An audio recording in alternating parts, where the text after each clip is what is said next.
नमस्कार, यो हो समाचारमा स्वागत छ। म रन्जु अधिकारी। म मेनुका श्रेष्ठ। सुरुमा अहिलेसम्मका प्रमुख समाचार।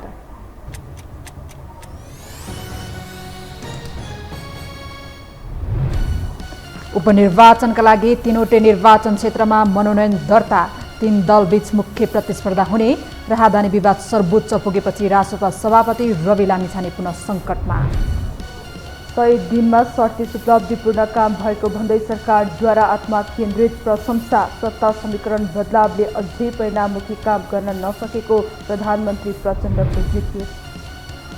सरकारसँगको सहमतिमा असन्तुष्ट मिटर ब्याज पीडितको दोस्रो समूहद्वारा प्रदर्शन। विभिन्न मागसहित धरना।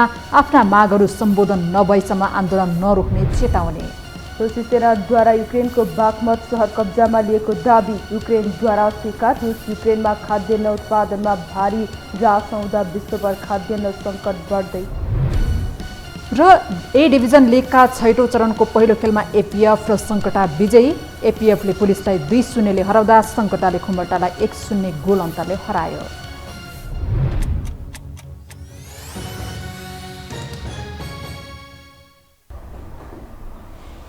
अब समाचार विस्तारमा।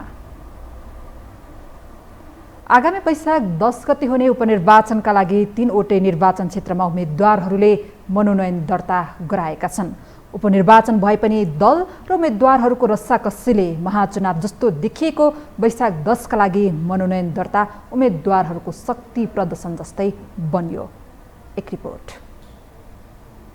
4 महिना अघिको प्रतिनिधि सभा चुनावको सरगर्मी सेलाउन नपाउँदै पुनः उपनिर्वाचनले देश गरमाएको छ। आगामी वैशाख 10 गते तनहुँ 1, चितवन 2 र 12-2 मा हुने उपनिर्वाचनका लागि सोमबार दलका नेताहरूले उम्मेदवारी दर्ता गराएपछि एकाएक चुनावी माहौल तातिएको हो। उम्मेदवारी दर्ताका लागि काङ्ग्रेस, एमाले, राष्ट्रपा, जसपा, जनमत पार्टी र नागरिक उन्मुक्ति पार्टीका उम्मेदवारले सम्बन्धित निर्वाचन अधिकृतको कार्यालयमा पुगेर उम्मेदवारी दर्ता गराएका छन्। तनहुँ 1 मा सत्ता गठबन्धनबाट काङ्ग्रेसका गोविन्द भट्टराई, एमालेका सर्वेन्द्र खनाल, राष्ट्रपाका स्वर्णिम वाग्ले र राप्रपाका शोभा गुरुङसँगै हाम्रो नेपाली पार्टी लौरो अभियानका विष्णु पराजुली र नागरिक उन्मुक्ति पार्टीका भीम सुनार लगायतले उम्मेदवारी दिएका छन्। गोविन्द भट्टराई काङ्ग्रेसका महामन्त्री गगन थापासहित दल बलका साथ उम्मेदवारी दर्ता गराउन पुगेका थिए। लगत्तै राष्ट्रपाका स्वर्णिम वाग्ले निर्वाचन अधिकृतको कार्यालय पुगेर मनोनयन दर्ता गराएका थिए। चितवनमा आफ्नो उम्मेदवारी दर्ता गराइसकेपछि सभापति रवि लामिछाने उम्मेदवारी दर्तामा स्वर्णिमलाई साथ दिन तनहुँ पुगेका थिए। तनहुँ 1 मा माओवादीले आफ्नै उम्मेदवार उठाउन सकेन। केही दिन अघिसम्म आफ्नो घनिष्ठ मित्रता तोडेर राष्ट्रपा पुगेका उम्मेदवार वाग्लेलाई इङ्गित गर्दै काङ्ग्रेस नेता थापाले घुम्दै आएका टुरिस्ट उम्मेदवारलाई जिताउनुभन्दा गाउँकै मूलको पानी पिएका उम्मेदवारलाई जिताउनु पर्ने भन्दै काङ्ग्रेस उम्मेदवार भट्टराईको पक्षमा मत मागे। तनहुँकै माटोमा हुर्किएको, तनहुँकै यहीँको कुवाको पानी खाएको, तनहुँको लागि सोचेको, तनहुँको लागि गरेको, यही भित्रको हामीहरू जस्ता थुप्रै विद्यार्थी सङ्गठनमा काम गर्ने साथीहरूलाई बनाएको, हुर्काएको एउटा व्यक्ति तपाईँको प्रतिनिधि बनेर संसदभित्र उभिन्छु भनेर आउँदै गर्दा तपाईँले यो बेलामा संसदभित्र उभिने त्यो जिम्मेवारी दिएर पठाउनुपर्छ। म त्यही तपाईँलाई अनुरोध गर्न आएको। तपाईँले भन्नुपर्छ, यहाँ घुम्दै घुम्दै आएका टुरिस्ट उम्मेदवारलाई तपाईँले भन्नुपर्छ, यो पटक तनहुँको निर्वाचन क्षेत्रमा यो अरू जिल्ला जस्तो होइन, यो अरू ठाउँ जस्तो होइन र यहाँको नेपाली काङ्ग्रेस भनेको चोकमा राखेको मादल जस्तो होइन। जसले आयो त्यसले बजाउँदै हिँड्ने, जसले आयो त्यसले बजाउँदै हिँड्ने होइन। यहाँको काङ्ग्रेसको साथीले बताउनुपर्छ। यस्तै चितवन 2 मा सत्ता गठबन्धनबाट काङ्ग्रेसका जितनारायण श्रेष्ठ, एमालेका रामप्रसाद नेउपाने, राष्ट्रपाका रवि लामिछाने, राप्रपाका जीवलाल पुरी, हाम्रो नेपाली पार्टीका शम्भु थापा, नागरिक उन्मुक्ति पार्टीका राजेश अधिकारी लगायतले उम्मेदवारी दर्ता गरे। चितवनका पूर्व जिल्ला सभापति समेत रहेका श्रेष्ठ काङ्ग्रेसका अर्का महामन्त्री विश्वप्रकाश शर्मा सहित चितवन निर्वाचन अधिकृतको कार्यालय पुगेका थिए। सोही क्षेत्रबाट दोहोर्याएर चुनाव लड्न लागेका राष्ट्रपाका लामिछानेले पहिलेको भन्दा राम्रो मत ल्याउनेमा आफू आशावादी रहेको प्रतिक्रिया दिएका छन्। मैले एकदमै राम्रो हुन्छ भन्ने अपेक्षा गरेको छु, तर यो निर्वाचनलाई निर्वाचनकै रूपमा लिनुपर्ने हुन्छ। निर्वाचन मतदाताहरूले भोट हालिसकेपछि त्यसपछि आउने परिणामको कुरा हो, विभिन्न कुराहरूले असर गर्ने हुन्छ। म एकदमै आशावादी छु, उत्साही छु। जस्तो प्रतिक्रिया मैले प्राप्त गरेको छु त्यो प्रतिक्रियालाई मध्यनजर राख्दाखेरि पहिलेभन्दा राम्रो हुन्छ भन्ने मलाई प्रतिक्रियाहरू आइरहेका छन्। तर फेरि पनि मैले भने जस्तै निर्वाचनको परिणामको लागि त मतगणनाको अन्तिम परिणाम नै कुर्नुपर्छ। 12मा सत्ता गठबन्धनबाट जसपाका उपेन्द्र यादव, एमालेका पुरुषोत्तम पौडेल, रासोपाका रमेश खरेल, जनमतका शिवचन्द्र कुशवाहा, राप्रपाका सोना लाल शाह, हाम्रो नेपाली पार्टीका चन्द्रप्रकाश सुवेदी, नागरिक उन्मुक्ति पार्टीका डाक्टर कमरुल्लाह अन्सारी लगायतले उम्मेदवारी दर्ता गरेका छन्। कुशवाहाले जनमतका अध्यक्ष सीके राउतलाई साथमा राख्दा राष्ट्रपाका उपसभापति डोल प्रसाद अर्यालसहित रमेश खरेल अधिकृतको कार्यालय पुगेका थिए। त्यस्तै उपेन्द्र यादवका लागि मध्य प्रदेशका मुख्यमन्त्री सरोज कुमार यादवले भोट मागेका थिए। 500 गाड़ी किधर गया, 500 गाड़ी किधर गया पता ही नहीं है। हजारों का हजार में उत्साह देखकर अध्यक्ष जी का भरोसा और बढ़ गया है कि नहीं। बारह जिला सचमुच कि हम लोग को आग्रह जो किया उस आग्रह से भी ज्यादा उत्साह पूर्वक है और जीत तो सुनिश्चित है ही है। ज्यादा से ज्यादा 4 गुना से ज्यादा जीता है हम लोग दिन रात। ये संदेश देश विदेश और जिला के साथी लोग दे कि 12 जिला में हम लोग संपूर्ण गठबंधन से लेके इस हमारे पार्टी के सब लोग कितने मेहनत से, कितने आग्रह पूर्वक, कितने नम्रता पूर्वक हम लोग काम किए कि आया। गत मङ्सिरमा सम्पन्न निर्वाचनमा तनहुँ 1बाट निर्वाचित काङ्ग्रेस नेता रामचन्द्र पौडेल राष्ट्रपति, 12-2बाट निर्वाचित जसपाका रामसाहे प्रसाद यादव उपराष्ट्रपति भएपछि पद रिक्त हुन पुगेको थियो। चितवन 2बाट निर्वाचित राष्ट्रपाका सभापति रवि लामिछाने नागरिकता विवादका कारण सांसद पदबाट मुक्त भएपछि उपनिर्वाचन गर्न लागेको हो। तर नेकपा माओवादी केन्द्र र नेकपा एकीकृत समाजवादी पार्टीले निर्वाचनमा आफ्ना पार्टीका उम्मेद्वार उठाएनन्। यी दुई पार्टीले तनहुँ 1 र चितवन 2मा काङ्ग्रेसका उम्मेद्वारलाई सघाउने भएको छ भने 12मा जसपा उम्मेद्वारलाई सघाउने भएको छ, जसका कारण यो उपनिर्वाचनमा यी पार्टीका नेता र कार्यकर्ता मतदातामा नै सीमित हुने भएका छन्। यो हो टेलिभिजनका लागि निरज कोइराला, काठमाडौँ। पुष्पकमल दाहाल प्रचण्ड नेतृत्वको सरकारले 100 दिनमा गरेको काम कारबाहीको फेरिस्त सार्वजनिक गरेको छ। प्रधानमन्त्री तथा मन्त्री परिषदको कार्यालयले 100 दिनमा सम्पादन गरेका महत्त्वपूर्ण कार्य र हासिल भएका प्रमुख उपलब्धिहरूको विवरण सार्वजनिक गरेको हो।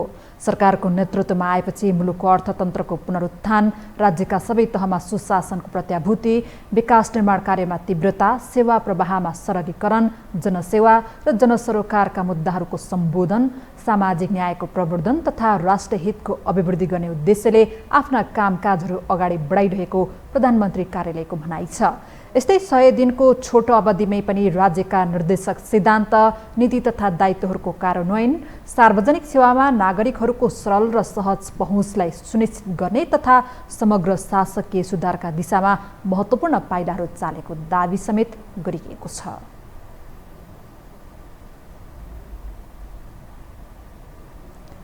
माओवादी केन्द्रका अध्यक्ष पुष्पकमल दाहाल प्रचण्ड नेतृत्वको सरकारले 100 दिनको हनीमुन पिरियड पार गरेको छ।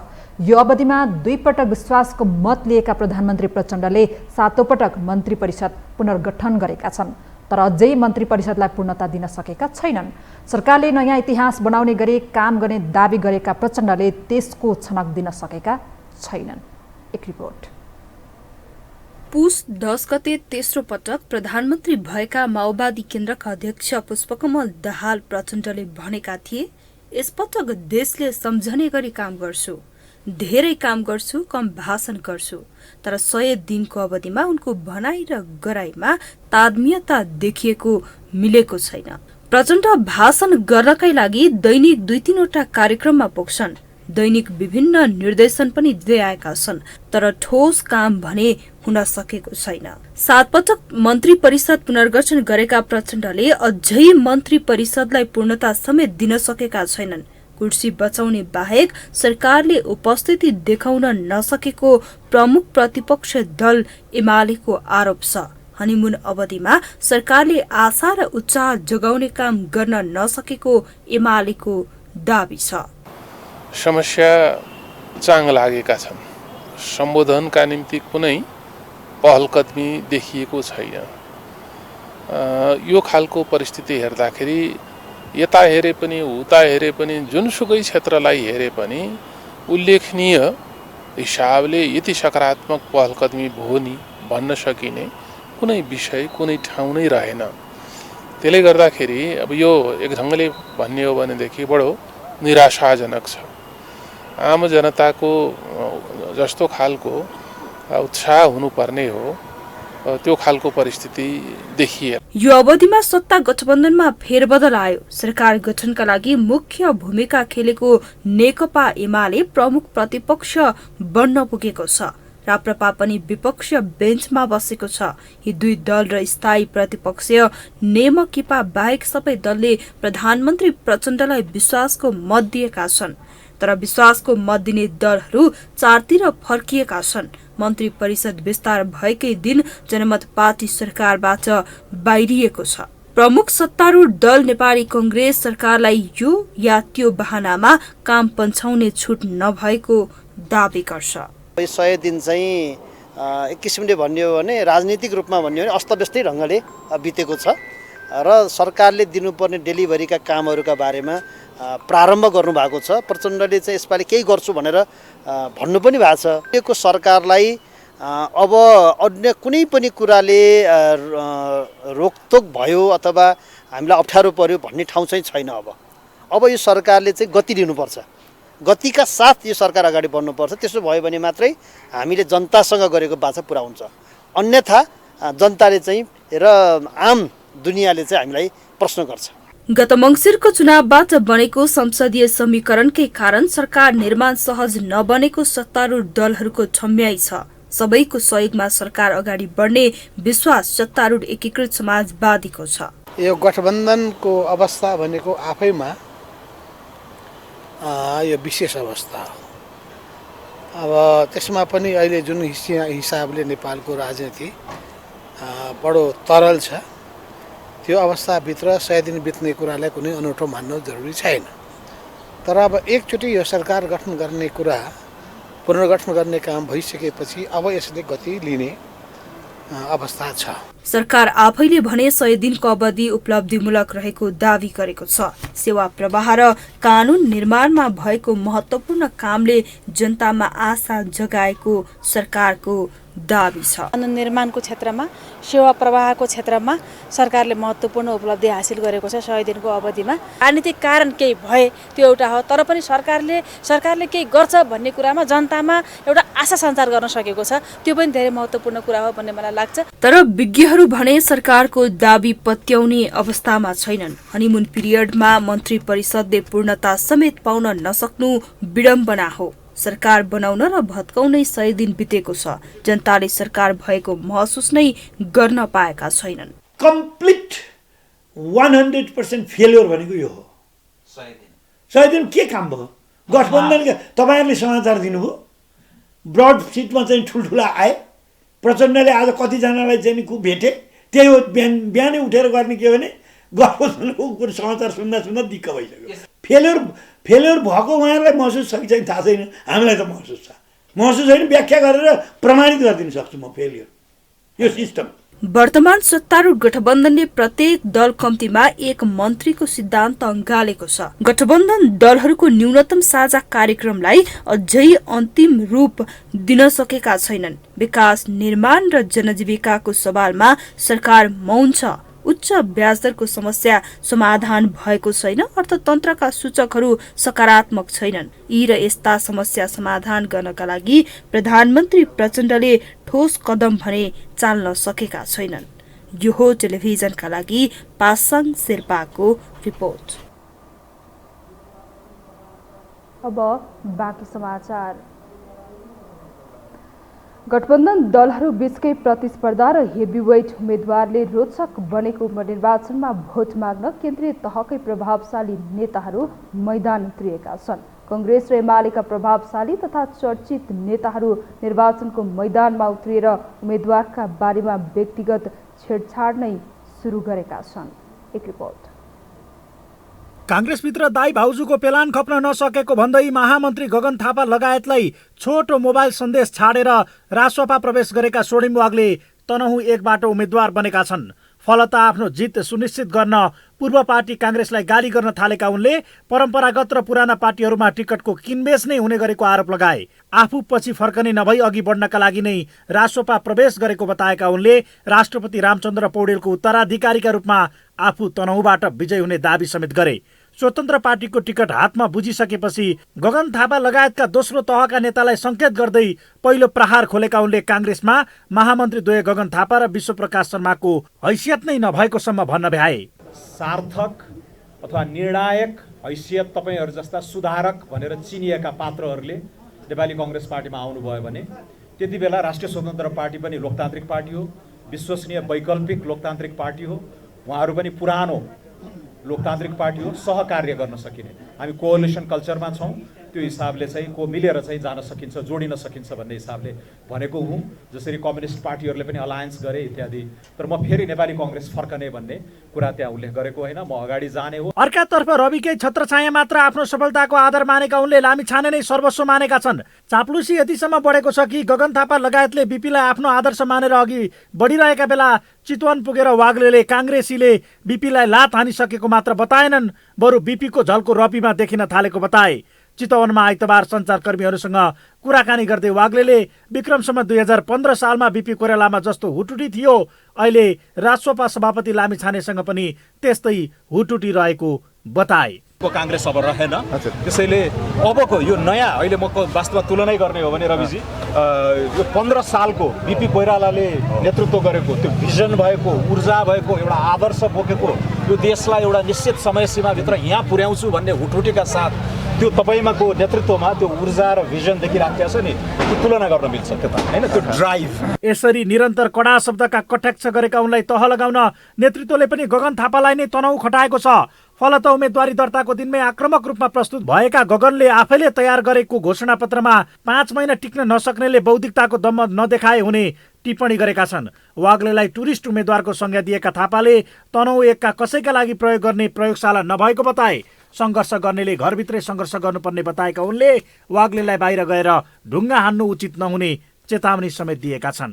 नेपाली कङ्ग्रेसले धेरै कुरा बदल्नु पर्ने छ, तर नेपाली कङ्ग्रेसलाई लात हानेर गएर बाहिरबाट काङ्ग्रेस खराब भनेर ढुङ्गा हानेर झ्याल फुटाएर काङ्ग्रेस बदलिन्छ? काङ्ग्रेस बदल्न त्यहीँभित्र बसेर लड्नुपर्छ, त्यहीँभित्र बसेर सङ्घर्ष गर्नुपर्छ। यो सङ्घर्ष गर्ने हो, गोविन्द भट्टराईले पनि गर्ने हो, हामीले पनि गर्ने हो, सुनै बसेर हामीभित्र बसेर गर्ने। अब केही दिन न्याय अन्याय मान अपमानको विषय सुनिने बताएका गगनले काङ्ग्रेसमा सुधार आफूहरूको लडाईँ भएको भन्दै भ्रममा नपर्न देशभरिका तन्देरीहरूलाई आग्रह गरे। वाग्लेको नाम नलिई कडा टिप्पणी गरेका उनले आफू विदेशमा जागिर खाएर आएकोले आफू सक्षम भन्ने अरूले गगन थापा जस्ताले सडकमा लडेको बिर्सन नहुने बताए। अझै अघि बढेर आफूहरूले पनि मन्त्री र सांसद बन्छु कि बन्दिन भनेर नहेरेको बताएका उनले यदि त्यस्तो हेरेको भए विश्वप्रकाश शर्मा र प्रदीप पौडेलहरू आफ्नो समर्थक नबस्ने र आफूले पनि शेरबहादुर देउवासँग संसदीय दलको चुनाव नलड्ने दाबी गरे। मलाई त भन्न मन लाग्छ, तिमी त जागिर खाएको, घर बनाएको, पेन्सन पकाएको भने आएको, म त त्यो बेलामा सडकमा लडेर बसेको, छातीमा ढुङ्गा खाएर बसेको, जान नसक्ने भएर होइन, जाने क्षमता नभएर होइन, तिमी गयो भन्नेमा मेरो प्रश्न होइन, तर मलाई यहाँ बस्यो भन्नेमा तिमीले प्रश्न गर्यौ भने तिमी किन गयो भन्नेको मैले पनि प्रश्न गर्छु। प्रश्न यो पनि सँगसँगै उठेर आउँछ। अहिले स्वर्णिम विरुद्धको लडाईँ गगनको प्रतिष्ठाको लडाईँ नै बनेको छ भने सिङ्गो पार्टी नै युद्ध स्तरमा खटिएको छ। त्यही माथि स्वर्णिमले खोलेको फायरले उनीहरूलाई अझ क्रुद्ध बनाएको हो। जहाँ चितवन पुगेर अर्का महामन्त्री विश्वप्रकाश शर्माले पनि वाग्लेलाई सुसंस्कृत बन्न सुझाएका छन्। वाग्लेले पालो नपर्खी पार्टी छाडेको आरोप लगाएका उनले काङ्ग्रेसले कविता सुनाउने क्षमता देखेर मञ्च दिँदा नाच्छु भन्दै अघि बढेकोले अहिले प्रश्न गरेर बाहिरिएको व्यङ्ग्य समेत गर्न भ्याएका छन्। यो हो टेलिभिजनका लागि कुलचन्द्र विष्ट, काठमाडौँ।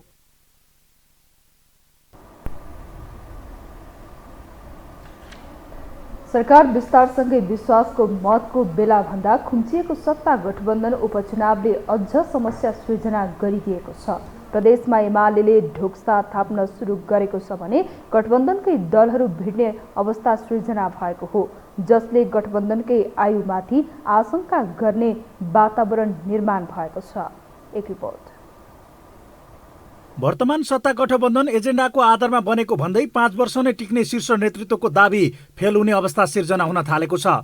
यसैको संकेत सरकार विस्तारपछि अझ सुदृढ हुनुपर्ने गठबन्धन चुनावमा छिन्नभिन्न बनेको छ भने प्याकेजमै सहमति गरिने भनेको प्रदेशमा समेत ढोक्सा थाप्ने खेल सुरु भएको हो।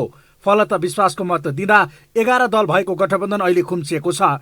पछिल्लो सरकार विस्तारसँगै काङ्ग्रेस, नेकपा एकीकृत समाजवादी, जसपा, नेसपा, नागरिक उन्मुक्ति र लोसपा पनि सत्तामा थपिएका छन्। यो सँगै आफूले चाहेको मन्त्रालय नपाएपछि जनमतका मन्त्रीले राजीनामा दिएका छन् भने रासोपा र जनमोर्चा सरकारमा सहभागी छैनन्। भागभण्डामा अङ्कगणितीय आकारमा हेर्दा ठूलो दल काङ्ग्रेसले राष्ट्रपति पाउँदा माओवादीले प्रधानमन्त्री पाएको छ। विपक्षी एमाले समेत सभामुख पाएको छ भने राष्ट्रिय स्वतन्त्र पार्टीले उपसभामुख र जसपाले उपराष्ट्रपति पाएको छ। तर यही तर्क गर्दै गृह मागेको एकीकृत समाजवादी भने भौतिक पूर्वाधार र कृषिमा समेटिएको छ। यता आम जनता पार्टीका प्रवक्ता चन्द्रभूषण शाहले त प्रधानमन्त्री प्रचण्डले प्रभु शाहलाई मन्त्री नबनाएर धोका दिएको आरोप नै लगाएका छन्। अर्कातर्फ 7औं पटकको विस्तारमा पनि सरकारले पूर्णता पाउन सकेको छैन। नेपाली काङ्ग्रेसका डाक्टर शेखर कोइराला पक्षले मन्त्रीको नाम नदिएपछि प्रचण्ड सरकार पूर्ण भएको छैन भने परराष्ट्र, स्वास्थ्य तथा जनसङ्ख्या, कानुन, न्याय तथा संसदीय मामिला, युवा तथा खेलकुद र वन तथा वातावरण मन्त्रालय प्रचण्डले आफूसँगै राखेका छन्। त्यस्तै प्रदेश सरकारमा पनि परस्पर विरोधी एमाले ढोक्सा थापेको अवस्था देखिँदा कतै एमाले अध्यक्ष केपी शर्मा ओलीले वैशाखसम्म दिएको म्याद लागू हुन त लागेको होइन भन्ने आशंका सुरु भएको हो। यसले डेलिभरी गर्न सक्दैन। यो चल्छ, कति दिन चल्छ थाहा छैन। यो चल्दाखेरि पनि मान्छेले चाहिँ यो किन चलिरहेको छ, अब नेपाली जनतालाई पनि नेपालका नेताहरूले, पार्टीहरूले के चाहिँ टेस्ट दिइसक्यो भने यो केही गरी झुकिएर 1-1.5 वर्ष चल्यो भने हेत्तेरी अब यसको त चेन्ज गर्नुपर्ने बेला हो भन्ने हुन्छ। यहाँ थिर सरकार खालि चाहिँ पार्टी र त्यसको नेताहरूको मात्रै चाहिँ अब चाहना नरहेको होइन, तिनीहरूलाई त चाहनै छैन। अब जनतालाई पनि यस्तो बनाइदिइसक्यो कि तिमीहरूको देशमा थिर सरकार बन्दैन र तिमीहरूले पनि माइन्ड मेकअप गर कि यहाँ हामी अस्थिर सरकार नै दिन्छौँ भनेर पिपुल पनि अब अस्थिर सरकारको झन्डै झन्डै खोजीमा लागिरहेको हुन्छ। अब यो हेर्नुहोस्, यो भनेको के हो भन्दाखेरि चाहिँ सरकार विहीनताको नि अवस्था हो। यता उपचुनावमा समेत सरकारमा नभएका तर गठबन्धनमा भएका सत्ता घटक दलहरू नै एकअर्कालाई चुनौती दिने गरी प्रस्तुत भएका छन्। यसअघि गठबन्धनभित्रबाटै मधेसवादी दलहरूको छाया गठबन्धन बनाएर उपेन्द्र यादवलाई घेराबन्दीमा पारेका सीके राउत अहिले निर्वाचन केन्द्रित गतिविधिमा व्यस्त छन्। सार्वजनिक अभिव्यक्तिका क्रममै उपेन्द्रलाई फिरङ्गी उम्मेद्वारको ट्याग लगाएका उनले मङ्सिर 4 मा माओवादीबाट उम्मेद्वार बनेर दोस्रो बढी मत ल्याएका शिवचन्द्र कुशवाला अघि सारेका छन्। अर्थात् गठबन्धनकै एक पार्टीको मान्छे ल्याएर गठबन्धनकै अर्को पार्टीलाई रोक्ने रणनीतिमा गठबन्धनकै अर्को दल लागेको छ। यता तनहुँ 1 मा स्वर्णिम वाग्लेलाई उठाएर काङ्ग्रेस विरुद्ध धावा बोलेका राजसपा सभापति रवि लामिछानेको प्रमुख प्रतिपक्षी चितवन 2 मा काङ्ग्रेस नै हो। एकै गठबन्धनमा रहेर साझा उम्मेद्वार तय गर्न नसकेका उनीहरूको भिडन्त पनि पूर्व सहकर्मी बीचमै हुने अवस्था छ।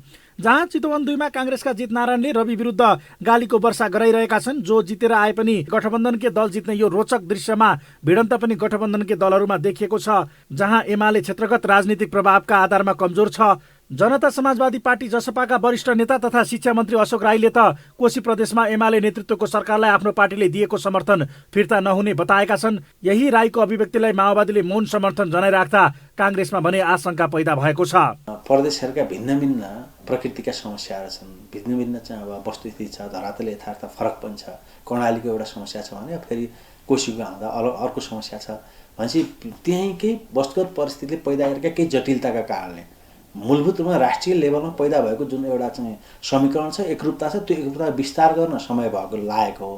तर यसै नेतृत्व त फेरि चाहिँ केन्द्रले गर्छ होइन, पार्टी त एउटै हो नि त। एउटै पार्टीले गाइड गर्ने कुरा हुन्छ, एउटै पार्टीले नेतृत्वले दिशानिर्देश गर्ने हुन्छ। त्यस कारणले गर्दा समीकरणमा हाम्रो विश्वासहरू अहिले तुरुन्तै बदलिँदैनन्, हाम्रा सम्बन्धहरू तुरुन्तै सिफ्ट हुँदैनन्। अब उहाँहरूले हामीलाई विश्वास गर्नु, उहाँहरूलाई हामीले धन्यवाद दिन्छौँ। तर हामीले उहाँहरूसँग सँगै जाने स्थिति बन्दैन। अहिले तत्कालीन नेकपा एमालेसँग सँगै जाने स्थिति चाहिँ बन्दैन। मध्य प्रदेशमा समीकरण फेरबदल भए काङ्ग्रेसले दाबी गर्ने सम्भावित परिस्थितिमा जसपाले नै एमालेलाई रिजाइराखेको छ। कर्णालीमा त एमाले ढोक्सा नै थापिसकेको छ भने एमालेका 3 जना मन्त्री सरकारमै छन्। काङ्ग्रेसले गर्दै आएको दाबीलाई कमजोर तुल्याउन एमाले बोक्ने तथा यसअघिको सङ्घको गठबन्धन कर्णालीमा बिउताउने प्रयासमा माओवादी छ। यता राष्ट्रपति पाइसकेको काङ्ग्रेस पनि आफूले चाहेको दिन प्रधानमन्त्री बन्न सक्ने अवस्थामै छ। देवालले घेराबन्दीको अवस्था आए यही अनुकूलता प्रयोग नगर्लान् भन्न सकिन्न। यो हो टेलिभिजनका लागि कुलचन्द्र विष्ट, काठमाडौँ। हामीसँग समाचार बाँकी नै छन्, अहिलेलाई विश्राम।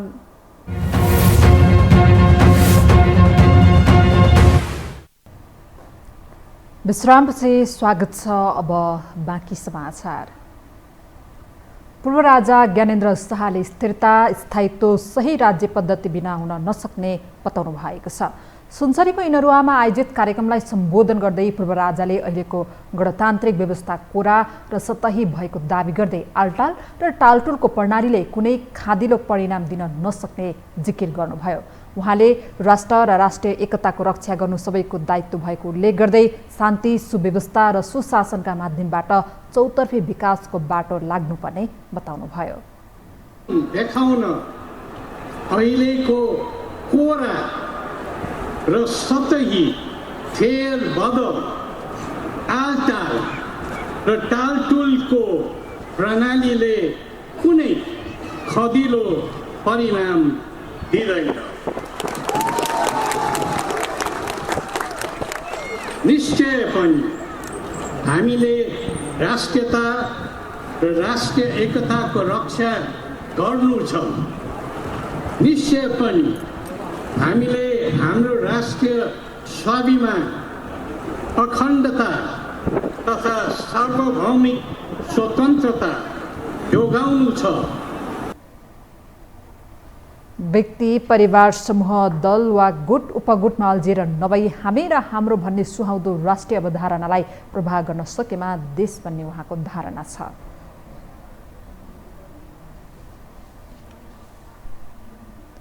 मिटर ब्याज पीडितको दोस्रो टोली काठमाडौँमा आएर विभिन्न माग राख्दै प्रदर्शन गरिरहेका छन्। देशभरका विभिन्न जिल्लाबाट आएका मिटर ब्याज पीडितको दोस्रो टोली काठमाडौँमा आएर आज माइतीघर मण्डलामा मिटर ब्याज विरुद्ध प्रदर्शन गरेका हुन्।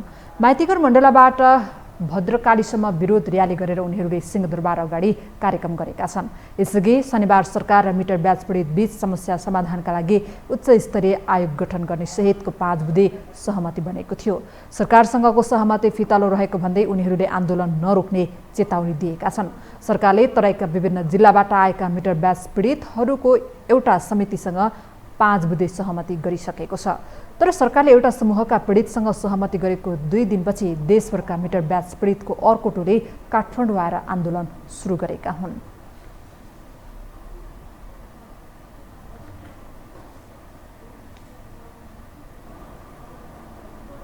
अब बाँकी समाचार। भारतको राजधानी दिल्ली स्थित रेलवे स्टेशनबाट 7 जना नेपाली बालबालिकाको उद्धार गरिएको छ। 1 हप्ता लामो विशेष उद्धार अभियानबाट 7 नेपाली बालबालिकाको उद्धार गरिएको हो। गत 27 मार्चदेखि अप्रेल 2 सम्म गरिएको संयुक्त उद्धार अभियानमा नेपाल, बङ्गलादेश र भारतका विभिन्न राज्यबाट दिल्ली पुगेका झन्डै 400 बालबालिकाको उद्धार गरिएको अभियानमा लागेका उद्धारकर्मीहरूले बताएका छन्। बच्चे हमें यहाँ मिल रहे हैं। साथ में नेपाल के भी 7 से 8 बच्चे रेस्क्यू हुए हैं। बांग्लादेश का 1 बच्चा रेस्क्यू हुआ है और भी काफ़ी सारी चीज़ें हमें समझ में आ रही। लगातार नेपाल के बच्चे दिल्ली और बाकी स्टेट में आ रहे हैं। एवरेज अगर हम देखें तो रेगुलर जब आउटरीच होती है तो मंथ में 2-3 केस नेपाल के बच्चों के मिल जाते हैं, मगर इस 7 डेज़ की आउटरीच में भी हमें 7 बच्चे जो हैं नेपाल से मिले हैं। और उसके लिए क्योंकि ये अदर कंट्री का भी मैटर है और हमारे बहुत अच्छे रिलेशन नेपाल के साथ हैं ऑलरेडी।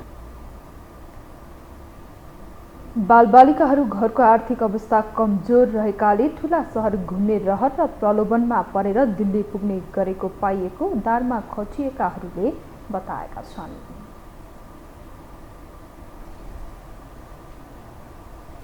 साताको दोस्रो दिन आज पनि लगातार शेयर बजारमा गिरावट भएको छ। अर्थमन्त्री नहुँदा अन्यलमा रहेका शेयर लगानीकर्ता नयाँ अर्थमन्त्री आएपछि पनि आश्वस्त हुन नसक्दा लगातार दोस्रो दिन पनि शेयर बजारमा गिरावट भएको हो। साताको दोस्रो दिन आज पनि नेप्से 16.67 अङ्कले गिरावट हुँदा 1871.88 अङ्कमा बन्द भएको छ। आज नेप्सेमा कुल 216 सूचीकृत कम्पनीको शेयर कारोबार हुँदा 173 कम्पनीको शेयर मूल्यमा गिरावट भएको हो।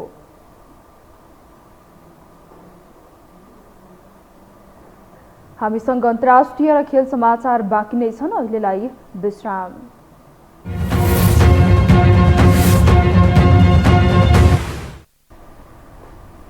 विश्रामपछि पुनः स्वागत छ। अब पालो अन्तर्राष्ट्रिय समाचारको।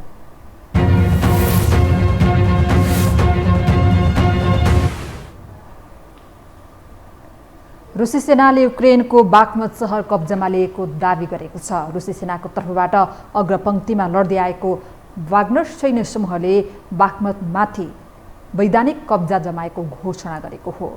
एक रिपोर्ट। आडमै रहेको युरोफोस वा हजारौं माइल टाढा रहेको अमेरिका युक्रेनमा जारी तनाव सबै देशका लागि टाउको दुखाइको विषय बनेको छ।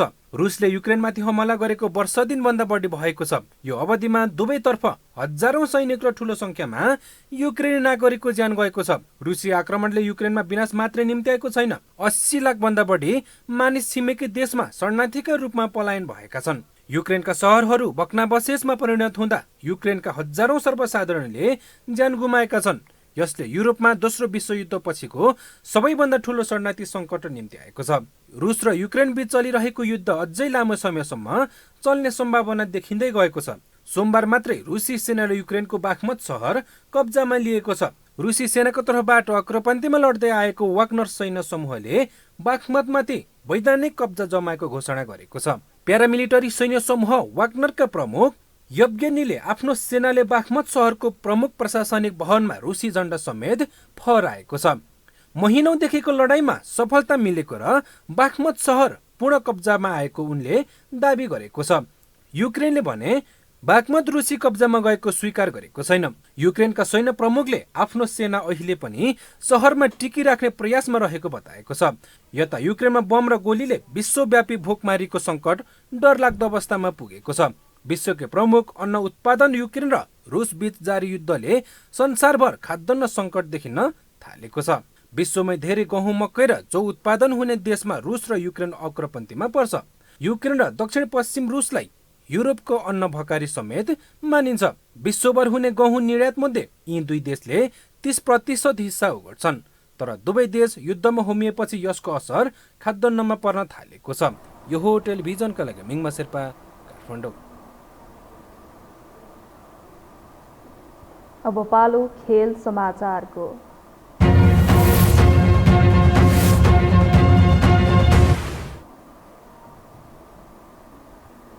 शहीद स्मारक ए डिभिजन लिगमा 6औं चरणको खेल एपीएफ र सङ्कटा विजयी भएका छन्। चासल मैदानमा भएको खेलमा एपीएफले पुलिसलाई 2-0 गोल अन्तरले हराएको हो। पुलिस डर्बीमा एपीएफका लागि एडम डोम्बिया र सबिन कुरुङले गोल गरे। जितसँगै एपीएफ 10 अङ्कसहित 5औं स्थानमा उक्लिएको छ। खराब खेलिरहेको पुलिसले भने यो 5औं हार हो। यसै साथ दोबाचोमा भएको खेलमा सङ्कटाले खुमल 4लाई 1-0 गोल अन्तरले हराएको हो। खेलको 27औं मिनेटमा जुनियर अन गुनेले निर्णायक गोल गरे।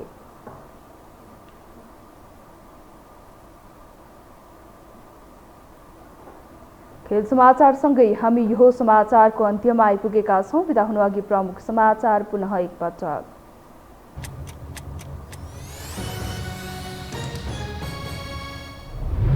उपनिर्वाचनका लागि 3वटै निर्वाचन क्षेत्रमा मनोनयन दर्ता, 3 दल बीच मुख्य प्रतिस्पर्धा हुने। राहदानी विवाद सर्वोच्च पुगेपछि राष्ट्रपा सभापति रवि लामिछाने पुनः सङ्कटमा।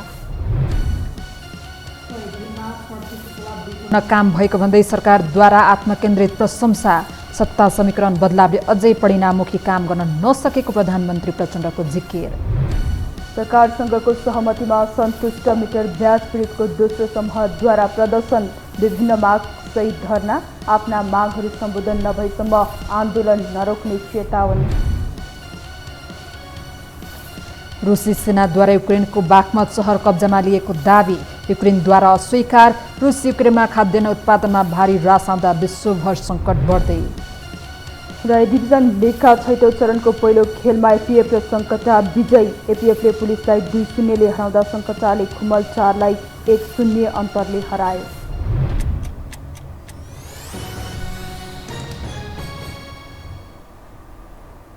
हवस् त यो समाचार सकियो। समाचार बुलेटिनका साथै यो टेलिभिजनका सम्पूर्ण कार्यक्रम यो टेलिभिजन.com, यो खबर.com, युट्युब र फेसबुकमा पनि पढ्न र हेर्न सक्नुहुनेछ। मोबाइलमा यो टिभी एप डाउनलोड गरी हामीलाई प्रत्यक्ष हेर्न सक्नुहुनेछ। तथ्यसहितको निष्पक्ष समाचार तथा मनोरञ्जनका लागि हेर्दै रहनुहोला यो टेलिभिजन। नमस्कार।